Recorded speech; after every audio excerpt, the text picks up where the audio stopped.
Saya berikan insentif kalau Anda sudah merapikan perilaku investor di pasar modal. Kita membahas itu program-program ekonomi pemerintah seperti apa ke depan dan bagaimana memastikan programnya akan berkesinambungan dalam pengertian nggak one shot terus mati tapi jalan terus ke depan. Tadi Direktur Bursa juga minta insentif terus yang belum tentu saya kasih. Jadi saya bilang akan saya berikan insentif kalau Anda sudah merapikan perilaku investor di pasar modal. Artinya yang goreng-gorengan dikendalikan sama dia lah. Supaya investor kecil terlindungin. Baru saya pikir insentifnya. Kira-kira gitu ya. Sekarang belum, dia minta macam-macam. Apa tadi minta apa ya? Pajak. Tapi saya bilang begini.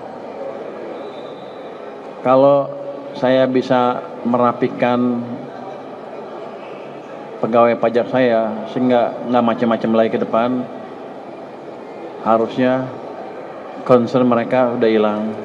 Tapi kalau saya sudah rapikan masih ada masalah lagi, dia bisa menghadap saya lagi. Saya lihat insentif apa yang cocok buat mengembangkan dan mendukung pertumbuhan industri pasar modal di Indonesia. Dah.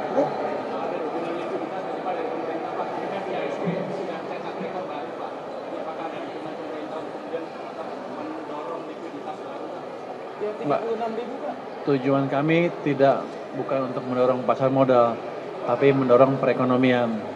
Saya masih punya uang cukup banyak untuk menambah lagi kalau diperlukan. Tapi otomatis kan kalau ekonominya bagus, pasar saham naik. Jadi pergerakan di pasar saham menggambarkan ekspektasi investor untuk kedepannya kita seperti apa. Kan likuiditas baru satu bulan jalan, kurang dari satu bulan jalan, nggak mungkin tiba-tiba lari. Tapi mereka bisa hitung ke depan akan seperti apa ekonominya. Dan saya pikir dengan tadi diskusi tadi mereka akan lebih yakin bahwa perbaikannya sifatnya struktural dan akan berkesinambungan terus ke depan. Saya pikir ya IHSG akan cenderung naik terus, mungkin 10 tahun lagi seperti yang saya bilang tadi. Jadi in short IHSG to the moon. Oke, ya.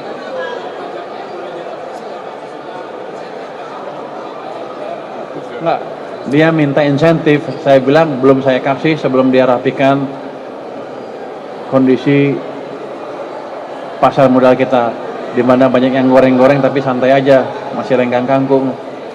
Karena investor kecil jadi rugikan. Mungkin dalam waktu sebentar juga akan diberesin oleh beliau. Nanti baru kita pikirkan insentif seperti apa sesuai dengan permintaan beliau seperti apa. Terima kasih ya.